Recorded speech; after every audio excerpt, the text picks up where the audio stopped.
Hey, everybody, I'm Becky Drozdz. Thank you for tuning in to watch the Gorilla HR podcast. Today, we're going to start off talking about a current event. This one is not super current, but I was looking through some survey data and I came across Towers Watson's 2024 Global Benefits Attitude Survey. And as I was going through the survey, at first I had not paid as much attention to some of the data because it is, in fact, a global survey. But I did see where they had carved out some data that was US specific. And it said that 9 out of 10 employees are worried about covering their basic monthly expenses. So nearly 90% of people, even though they're working, they're concerned about having money for things like their mortgage or their rent, food, childcare, phone bills, all those good things. And it was actually a little bit higher than I expected.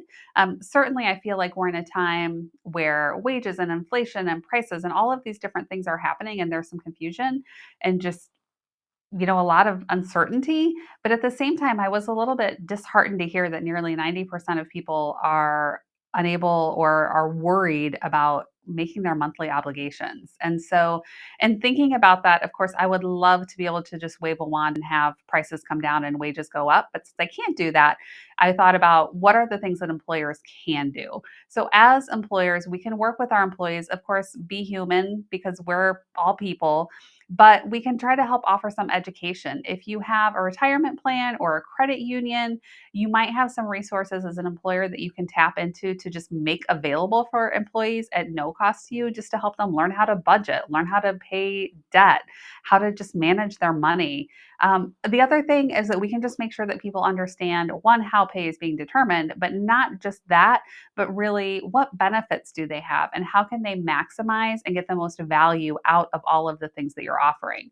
I think a lot of times employers have some really great things that are provided in their value proposition, but if employees don't understand them or don't know how to access them and maximize the benefit of them, they're not going to. So let's try to help. Let's remember people are struggling. People are afraid of their ability to pay those monthly bills, but there are some things that we can do. So let's work together. Let's support each other so that we can have some good, healthy, satisfying lives. All right, we're going to get into our podcast today, and our guest today is Jessica Arellano. She is a strategic HR leader, and she is also a retired U.S. Marine. I am excited to have Jessica here today to help us understand some of the differences between the military world and the civilian world when it comes to HR. Jessica, thank you so much for coming and chatting with me today. It's wonderful to be here, and I'm happy to have met you. Yes, me too. It's such a funny thing. So I will tell our listeners that we were introduced, and when we had just kind of an introductory call and chatting with each other, we found that we actually have quite a bit in common in addition to passion for HR. So it was like all of the personal things and the work things. And so I'm so glad that the stars aligned and here we are. Absolutely. So let's go ahead and get into it. So you have had a pretty interesting background. So you Yes. retired from the Marine Corps after 20, how many years? 20 years. 20 years. Yes. Yes. And in the Marine Corps, you served in essentially a human resources capacity, Yes. which to me is like, I don't know, I think of the civilian world and HR and thinking about, compliance and talent attraction and retention and benefits and all of those things. Mhm. But I think about the military as this whole big separate beast. And so I'm curious, I want to hear about your experience in that kind of role and how is it the same and how is it different? Absolutely. So one thing I tell colleagues is HR in the military has exactly the same functions as the corporate world. And so you have folks who, you still have to do benefits, you still have to do performance management, Mhm. you still have to do recruiting, and that looks a little bit different in the military. It's actually a very structured way of recruiting, Mhm. and then just talent management and succession planning. Those are all, functions in HR that still holds true in the military. So I'm curious about that. Let's take maybe the succession planning or performance management piece of it. So when I Mm-hmm. think about environments that I've been in a civilian world, Mm-hmm. sometimes it's like pulling teeth to get managers involved in that process, even though like it's critical, right? Mm-hmm. Mm-hmm. So is it the same in the military? So succession planning is built into a promotions type system that you have in the military.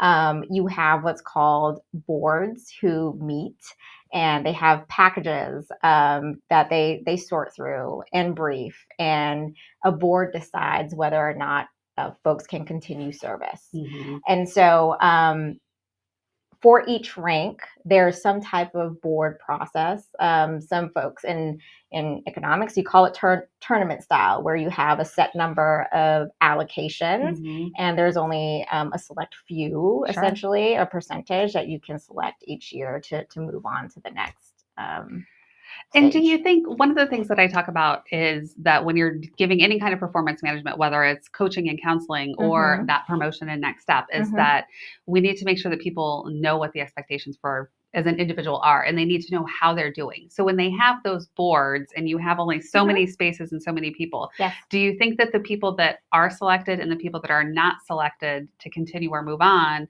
do they have an idea that that's what's coming? Yes. Okay. So the performance management system, specifically in the Marines, for example, is built out to where you have an annual fitness report, is what Okay. they call it. And so that's your evaluation.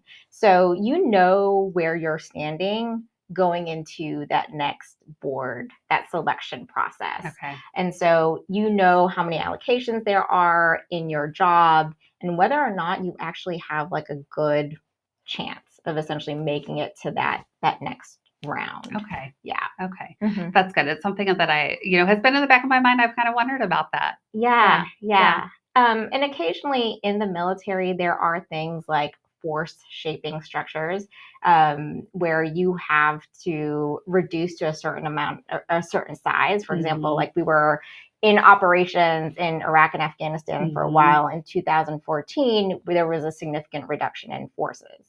And so there were specific programs that allowed folks to exit the military at that time. Yeah. Okay. So it really is, I mean, like, I'll say the real world. It is. Yeah. Like where you have, like, depending what your needs are and what the demand is, your Mm-hmm. workforce is going to change. And I would imagine also the roles change and are different. Yes. And an example of that is like cybersecurity. Yeah. So in 2021, I was actually involved in the planning stages of how we were going to grow the cybersecurity program in the Marine Corps.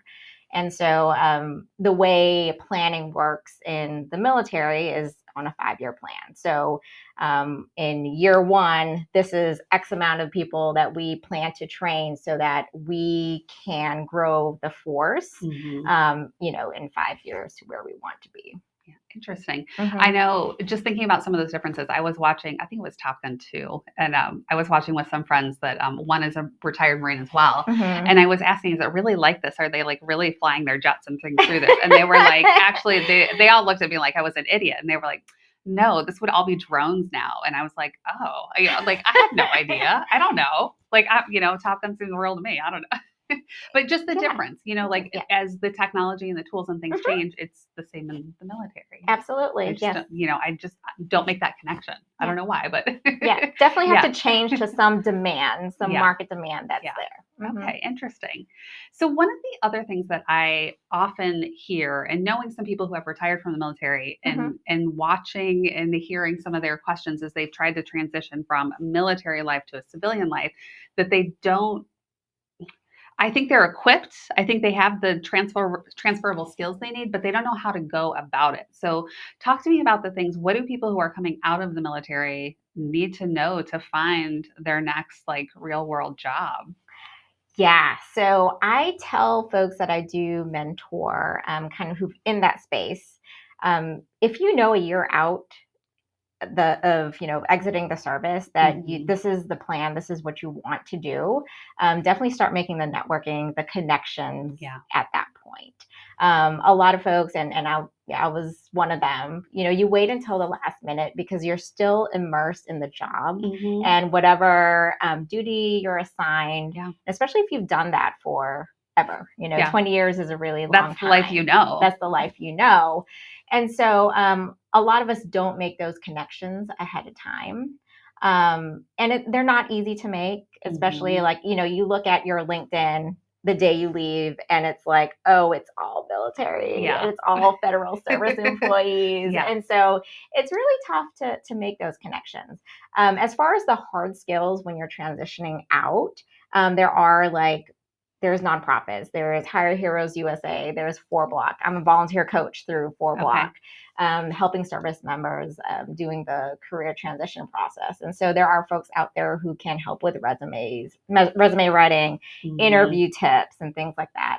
But I think where kind of the rubber meets the road with the transition process is really on the soft skills side of the house, and really figuring out what it is that you want to do, because that's going to really carry you through kind of long term. How about, I know that some of the jobs in the military, like HR, they exist everywhere. They're not, as you've just helped clarify, like they're not some crazy different thing. Like they're the same thing. But some of those jobs I think are probably much more military specific. Sure. Do you think that the people coming out, which way does it lean? Do we have more people who they really are equipped and they have the skills they need? Or are there people that have done something that's so specific and unique that it's going to be a lot harder? So there are a lot of folks who have the leadership background, right? And in some form of capacity, they've led teams, whether it was, in Afghanistan, in Iraq. They were thrown into jobs where they weren't necessarily trained exactly what to do in that job, but they figured it out. And so there's a lot of folks who are in that space. I feel like the folks who transition a lot earlier in their career, so you're thinking like maybe 4 years in the military, 8 years in the military, may have a little bit of an easier time transitioning because they're a lot younger, right?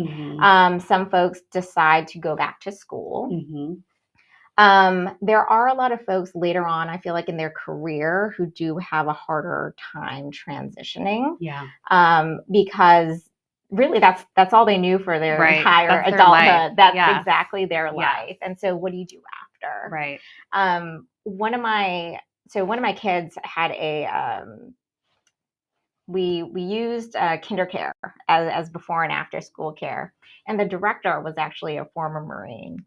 And she retired, and she was like, Jess, if I knew that this is what I was going to do and this is what I had a passion for, I would have gotten out years ago. But you just don't know until you're in that job that that's what you really want to do. Yeah. Some of these things really resonate with me, actually. So my dad was in the Army. He was career. And when he got out of the military, he did some government contracting work and then went back to ultimately work for another government agency. But I think about what you just said in the idea of leadership. And he ended up doing records management for a government agency. And when I think about that, he didn't know about records, or the digital systems and things like that. But he was good as a leader. So that does make sense. It's taking those leadership skills, and then you can figure out the other parts, or, you hire the experts and you work with the people who do know those different little niche things. Yes. Yeah. I had a mentor as I was transitioning out who told me a lot of folks transitioning, they are going to be, I guess, marginally unqualified for the role. Overly qualified for the rest of the role, because it's like, they have those intrinsic leadership skills that they've developed through the years. But the marginal, unqualified comes from maybe they're not trained in the exact, let's use HR for an example, right? Maybe they didn't work with compensation. Right. And that role is specifically, I need someone who is going to do the compensation analysis. Well, maybe they've done analytics before, maybe they understand the tools, but that doesn't really speak on the resume. And so when you put that resume in front of a recruiter, sometimes it's like, well, they don't have these exact skill sets. But nobody is going to. No one's so going often. to. Yes. So I think that becomes more of like a confidence thing where you have to be like, you don't check every single box, but who does? Who does? Yeah. Exactly. Yeah. It is just kind of like having that core knowledge, and then you build on it. And then you build on it. Because everybody who goes into a new job has new things to learn. Absolutely. Yes, for sure. So one of the things that I also hear then kind of on the flip side of that is that Mhm. we have employers who say, okay, I know that people coming out of the military, they have these leadership skills and Mhm. how do I tap into that and how do I harness that? But they may not, they may look at that resume, especially if it's somebody who hasn't come and gotten coached or mentored Yes. and be like, well, I don't know how this applies. Like, what do the employers do to get more knowledge and to help facilitate that process? Yes. And so this is where I feel like there's space for employers to be creative. And so there are programs where you can create partnerships with like DoD Skill Bridge program that offers a pathway Mhm. for folks who are transitioning out of the military service. It's an unpaid internship, but it's Okay. also during their last like 3 months Okay. of active duty service where they can do an internship with a corporate Okay. company. But there's also somebody who has to write the program for it. Hmm. Yeah, and it has to be approved through the DoD and things like that. And Yeah. so there is that space. There's also just internships and also Hmm. giving people chances through those Yeah. internships um, to be able to develop those skills on the job training programs. I've seen that work very well, especially in the telecom industry. Okay. Folks who are transitioning from like maintenance, for example, Hmm. on in whether it's in the Marines or the Navy, going into a maintenance position in a telecom company, there's going to be similarities, but they still need to be trained on the new skill set. And Hmm. so on the job training Yeah. does help. Yeah. Yeah. I think that's interesting because I think in general, employers will often get caught up in like, well, I just need somebody who can come in and do this now. I hear No. it, especially when you said Yes. the maintenance and the mechanical skills. Yes. And Yes. you're not going to have somebody who knows every little thing, No. No. and it really is, everybody's going to need some of that training. So, why not go after some of our veterans and like give them an opportunity? Yeah. And like I said, a lot of the jobs that, a lot of the service members are thrown into, you have the basic skill set, Hmm. but you do have to develop those skills through time. And so I would say one of the things that, and this holds true for a lot of military service members, we become fast learners. Hmm. And so if we're thrown into the job, um, we figure it out Yeah. and, we become proficient at Yeah. whatever that thing is. Yeah. Yeah. Now, let me ask you this. What about some of the families of service members? And this comes to me for a couple different reasons. So, Yes. one, as I said, my dad was in the military. Yes. So, I was born overseas and I Mhm. moved a lot as a kid. And so, for me, I think that gave me skills to be able to, like, I can go talk to anybody because growing up, that's what I had to do, Yes. right? Like, Yes. and sometimes I was in a community of other kids doing the exact same things, but sometimes it wasn't. It was much more like you had people that, had lived there. Like, I tease with my husband because he moved to the house that he spent most of his life in when he was like 2, Mhm. and like his parents had that home for 30 something years, Yeah. and so Yeah. we kind of joke about that. But I think that some of those skills for me growing up that way helped me. They helped me as an Mhm. adult. But what about some of the spouses and things that travel or work in different places? I feel like there's a need for support for some of those folks too, because they may be taken out of a situation where they couldn't do exactly what they wanted to do. So, are there things available to support the service member families as well? Absolutely. So there are some of the bigger companies actually have veteran spouse programs Okay. where there are roles that are remote, for example, Hmm. that folks can apply to. Hire Heroes USA is also another nonprofit where service members, spouses of service members as well, can benefit from kind of the hard skill stuff Okay. like the resume writing and Yeah. things like that. Yeah. And so I found that a lot of spouses also get involved in the community through volunteer work. Sure. And that's how they kind of, get in front of folks who Yeah. may be hiring Yeah. in that area. That's good. Mm-hmm. Yeah. I also think when I was a kid, I used to think like, well, where do people buy groceries if they don't go to the commissary? Yeah. And so it's even something as simple as that in my child mind, like as you grow and it becomes, there really are all of these other things that it's like, where do you go? How do you do that? What are the skills? So I'm glad to hear that some of these programs exist to help facilitate part of that process. Yes. Yeah. Yeah. So Absolutely. what would you say is if you have somebody who's about a year from getting out of the military, Mm-hmm. what do they need to do like now? What is the like, here's what you do right now? So a year out, start growing that network. Okay. So the network is the big piece of it. Network is the big piece. A lot of folks at that point don't know where they're going to land location wise. Sure. But if you start the conversations, a year out, and I did start about a year out, you can reach out to those same people that you reached out to. Yeah. And they may have a job available then, or maybe they know someone Yeah. wherever you're relocating to that they can connect you to. And so those connections become very valuable. Do you make those connections through, is that like going on LinkedIn and making connections, or going after companies you might be interested in? Like where should they be connecting? Because I think it's kind of like you said before, people look and then they're like, oh, all my connections are also in the military. So yes. Yeah. For a lot of folks who are in that year out space, definitely their friends who have already transitioned out. Okay, that's good. That's one space, right? Yep. Spouses. So like veteran spouses Okay. are great resource because they've been in that space where they've had to make those connections real time as you spoke they've about. Been doing it for the whole career. For their whole career. And so through those connections, sometimes you find the conversation that may lead to another conversation that may lead to another conversation. Okay. And what's funny is that I've had several calls actually, like in the last year, from folks that I worked with, 15 years ago, maybe, who had transitioned out way ahead of me. And they were like, so there's these things that we're trying to work on. And so you never know what type of connection you can make. And that's also why it's important to really maintain those type of connections through time as well. And then for the employers, if you have an employer, now, of course, some of the people who are watching will know that we have defense contractors who have OFCCP and different requirements and veteran hiring, goals and things like that. Sure. But for people who don't necessarily know that, or they really haven't had any exposure to that, and they think like, yes, I would like to engage and see if there are opportunities for veterans to fill some of my open jobs. What can they do today to get started? One of the pieces that I think is really important is education.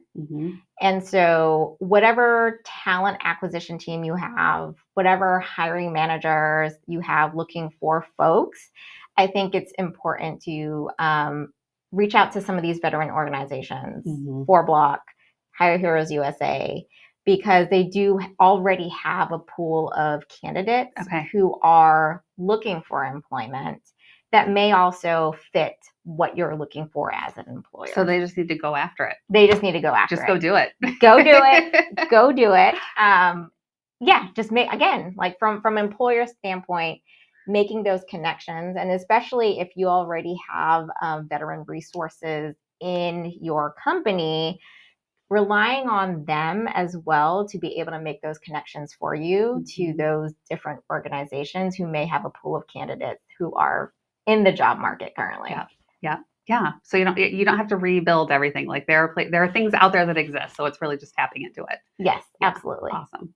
And what's next for you? So I know we didn't really talk about this at the beginning, other than to say I know you retired from the Marine Corps and then you have held some civilian, essentially HR strategic leader roles. Yes. So what's next for you?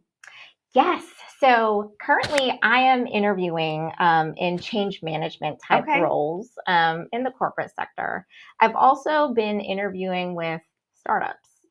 And so what's funny about that is I was talking to a colleague earlier today, and I was telling them how the Marine Corps kind of set me up to be pretty good at the whole startup, kind of like throwing myself into it and figuring it out. Yeah.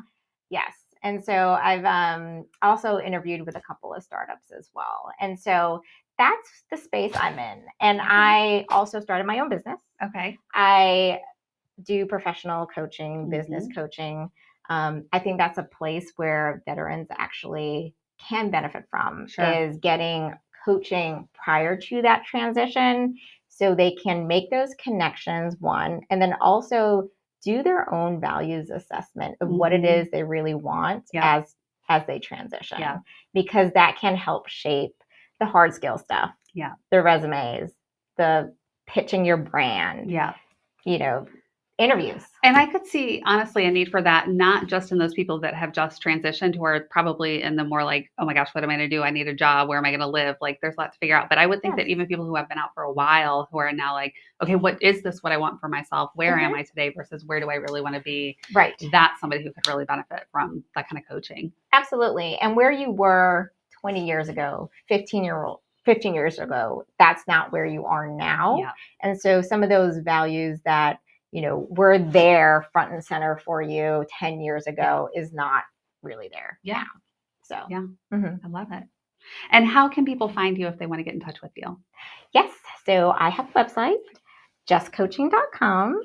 And so I am open to doing HR consulting. So kind of building out some of those workforce programs that we were talking about, and also the business side. And so I do professional coaching as well. And so some of those soft skills training and things like that is where I specialize. Awesome. Well, thank you so much for coming and chatting with me and answering all these questions and helping our viewers and listeners figure out what can they do to help people be successful. Absolutely. And thank you for your service. Thank you. And to your family as well. Yes. They do a lot too. Families do a lot. Moving around, getting pulled out of school. Yes. So thank you. I enjoyed our conversation.